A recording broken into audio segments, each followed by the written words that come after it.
Okay, hi, and welcome to Module 6, and we're going to get right into it.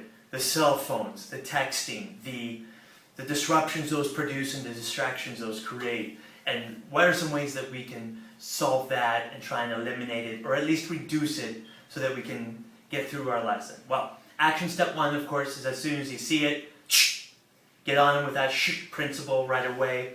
If it continues, of course, we have the option to time out, and then have them, how can they make that right, since they were using their phone inappropriately. The other classic option, of course, is just confiscate it when you see it. You see it, they know they're not supposed to have it, you take it from them, and they get it back from you at the end of the day. However, I'll be honest, I don't like that one nearly as much, because then unfortunately, the responsibility is with you, and now you're getting stuck with a phone, because odds are they'll forget that they even have it. So, a couple solutions I've seen going around has been, this is open for debate. So every teacher, obviously you guys will have the freedom to sort of pick and choose how you want to go about this. But it's been making the rounds on Pinterest lately, where a teacher only acknowledges your attendance if you turn in your phone. No phone, then you weren't there. The other side of the debate is, since most of our jobs require us using these smartphones, let them have it and have them use it in class. I'll go back and forth on this one. However, we're going to start to progress into brain-based learning and activity-based learning as well, where you actually are spending much less time lecturing the students and giving directions and having them perform tasks and do work. And I think the ultimate solution will lie somewhere in the middle between no phones at all and use of the phone, but building up the same character and value base that we're trying to produce in the real world, as far as the use of these phones, in that it in itself is not harmful unless you don't get the work done that you've been assigned.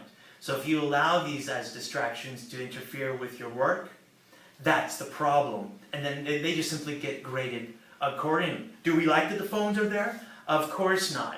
Is it now a reality in almost every aspect of life? Yes, it unfortunately is. So now it's about trying to work around or work with that phone rather than completely dismantling it or completely taking it away from them. Which, of course, can be a last resort, almost the same version as a timeout, taking it from them. Again, this is a complicated issue with these phones. However, I think if you see them pop it out when you're trying to talk, you can get on them right away with that behavior, in the same way that chatting out of turn is not tolerated. If it progresses, you elevate to the timeouts. And then ultimately, get them on task, get them working, and if you see the phone being an issue, ultimately their work will suffer, and now we're getting into the higher learning that we want our kids to have, is being able to be responsible, getting things done on time, in an appropriate fashion, with a quality of work. And if the phone becomes too much of a distraction, then they'll know that, and you'll have that feedback, and you'll be able to discuss it also with the parents at that point. So those are my thoughts on how to deal with the cell phone. Again, this one's a controversial one, and there are two sides on that debate of massive use versus no use at all in the classroom.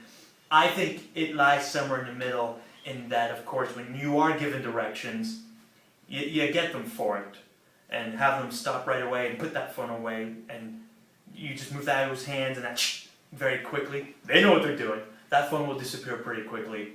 And then once you move them to the actual tasks, you can use the phone as a result, and if not everyone has an iPhone, then your group work comes in handy, and you can create assignments that require them to get on the phones to find things of use for the particular lesson.